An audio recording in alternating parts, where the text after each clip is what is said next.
I'll steal you till I'm with you, then I'm with you there. I'll go. We were in we were sort of like a closet, but we were way up in the heavens at Lincoln Center, Steve Sondheim's 80th birthday party, and we were both asked to do something for it, and they put us in a dressing room together, and he went down to sing, and I thought I just heard like maybe a god open up his mouth. I'd never heard a voice like this in my life. And he comes back up, and then we're talking, and I looked at him and I said, after a while, I said, I think Sinatra and Pavarotti used to do stuff together. Not that I'm Sinatra, but I do think he's equal to Pavarotti. But and Carol Burnett with Beverly Sills on occasion. I said, I don't know if people are crossing over in our world together, opera and art songs like he does in show tunes. He'd already crossed into my world a bit in terms of show tunes. And I said he game for it, putting something together. And he said, yeah, so we did. And then we do it every now and then. We get in like one a year, if one we're a year, lucky, maybe, like one little round a year. Yeah. Because his schedule in the opera world, they book these guys 5 years ahead of time. Yeah. Me, I'm scrapping for work every morning.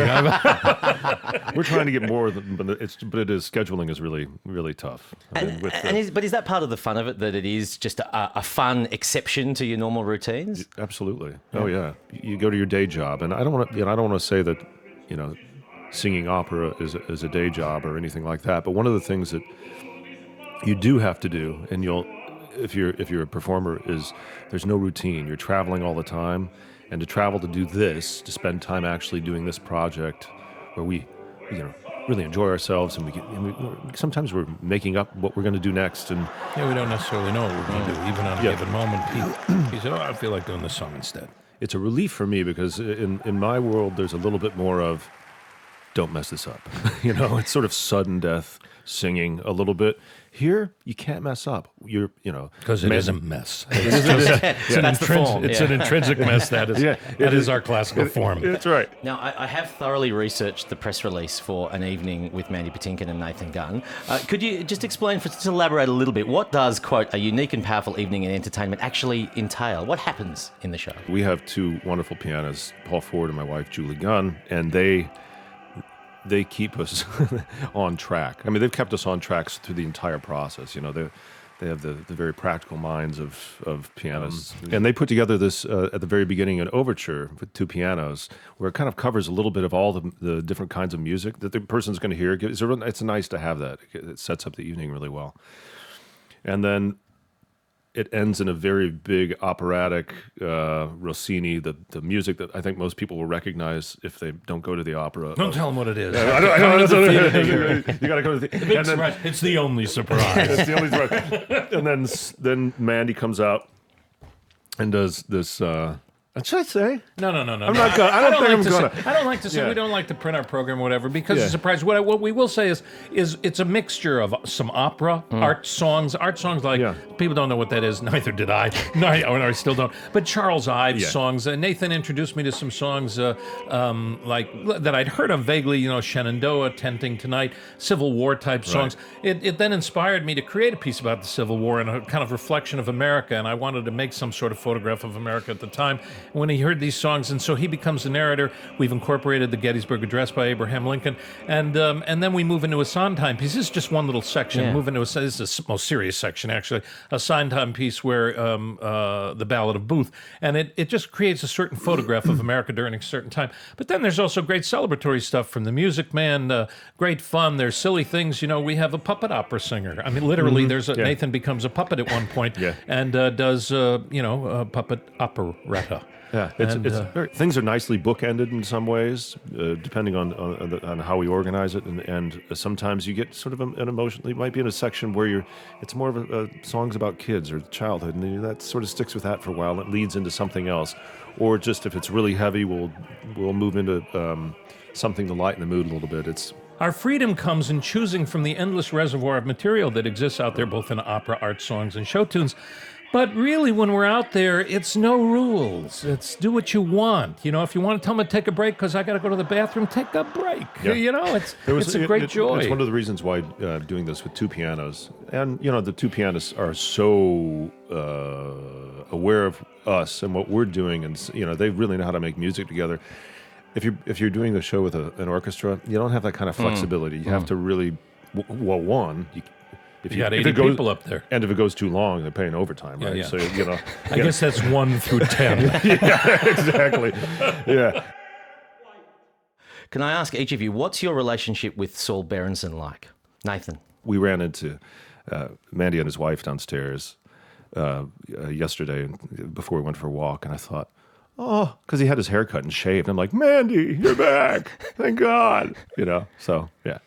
I shaved. We finished shooting in Morocco, and I was in the makeup trailer 30 seconds later, and I shaved off my beard and cut my hair all off.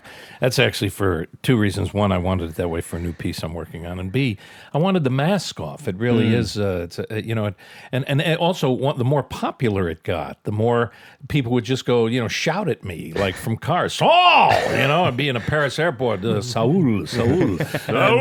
and it's wonderful. I'm very grateful for it. But I also long for a break, too. It's incredibly intense, very, very, my God, it's intense. And we shoot 14, 16-hour days. You know the material, those of you who watch the show, and you stay in that space for a lot of time. So this is my antidote, actually, these concerts, is how I keep my system stable. Otherwise, I think I tip over into the deep end of Stressville, and it keeps me calm and sane. Because, you must be like a walking spoiler alert. Do you have Secret Service protection to try and prevent you revealing any plot details or anything like that? How do you... the experience of performing on that particular show must have transformed radically from Series 1 to now. The writing was so extraordinary right from the beginning that one just learned not to tell your wife or your children because you wanted them to enjoy the discovery in the same way that I asked the writers not to tell me. Yeah. I like to turn the page and read it just like the Joe at home watching it. And so I'm very much like the CIA. We recently had a meeting with the actual CIA, a number of people from the company and our producers and writing staff, and with the staff of the CIA, including John Brennan, the director of the CIA. And it was a very dear meeting because we couldn't tell them anything they wanted to know, and they certainly couldn't tell Forget us national anything. security. The plot line of Homeland is... we weren't told anything we wanted But to they know. have ways of making you talk. So you had about 80 people in the room that couldn't tell anybody anything. That sounds like a great conversation. And we had a nice time. And that's what our next show is going to be about. Yeah. Does that play out at all in the theatre? Are there some misguided people who come along thinking that it's like a musical stage version of Homeland? Well, the great fun for me is people who know me from either a film or a television show have no idea that I sing, or vice versa. And now if they come in and they see me clean shaven, they're not going to have a clue that I'm Saul Berenson, I would think. I think you're right. It's just fun to realize that, we are performers, we're players, that we got into it to be different people in different situations, and that's the game. I'm not interested in being Saul Berenson. I'm interested in being all of these people, Saul being one of them.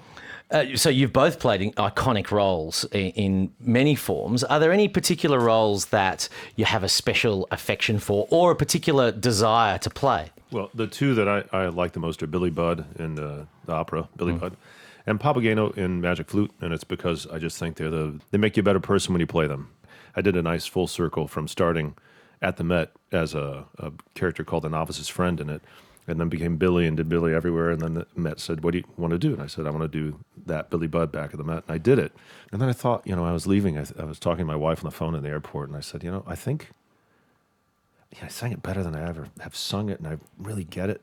But I think it's time to put it away. I think it's time for other people to have that. And the reaction that surprised me was I felt really sad, like I was saying goodbye to a really close friend. My favorite is this concert role more than any film or television thing I do, because it's just a wild card. I'm out there with the audience. I'm out there with that day.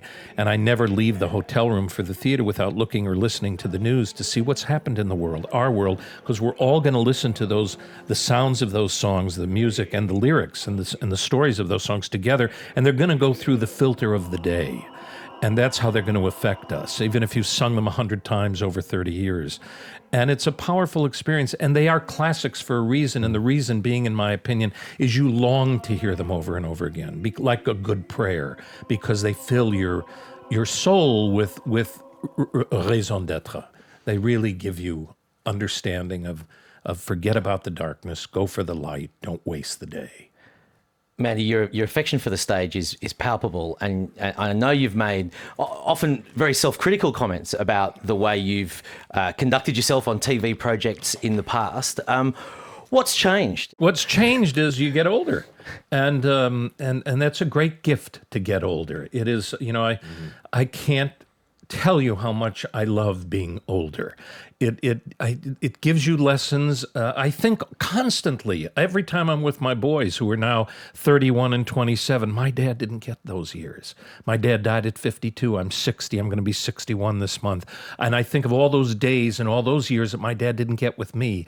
And these experiences, be with Nathan, to be with Patti LuPone, to be with Taylor Mack, who I'm doing a new piece with, and Susan Stroman, and all the people at Homeland. I never imagined I'd be on television again. And then all of a sudden a phone call comes on my birthday, actually, to go read the script. Tomorrow morning, the next morning, I'm going to be offered this piece. It ends up being Homeland. That's the glorious thing about this business. You don't know what's coming the next second. And what I really love that a teacher told me once, he said, why worry about the future? You have no idea what it's going to be. And that's why I ask the writers will sometimes people say, well, don't you need to know as an actor playing Saul or something? Don't you need to know, what your arc is? My answer is, why? Mandy doesn't know what's going to happen 1 second from now. I don't know what you're going to ask me. Right. I don't have a clue what's happening 1/10 of a second from now. Why should Saul Berenson? Certainly I have to know a few days so I can learn the words because I'm old and it takes a long time. But I think it's the thrill of life is the unknown and the hope that we get the day. We're the mailmen for great geniuses. We're not the geniuses. We're the mailmen. Yeah, and they often, many of these people struggled, including Shakespeare, Sondheim, all these people, they struggled hard with the darkness of life to turn it into light. And they wrote down their wishes for themselves and the world to be there forever. One of the great comforts to me is to be in a room with a friend and an audience and to hear these wishes and to be with people who also like hearing them. Well, you're a great credit to the mail service, both of you.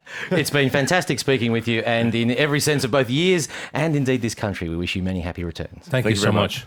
All right. Well, that was in unison. Yeah. We're good at it. We can just do it like Short of harmony, it couldn't have been any better. Thank you so much. Thank you so much. RN, your world unfolding.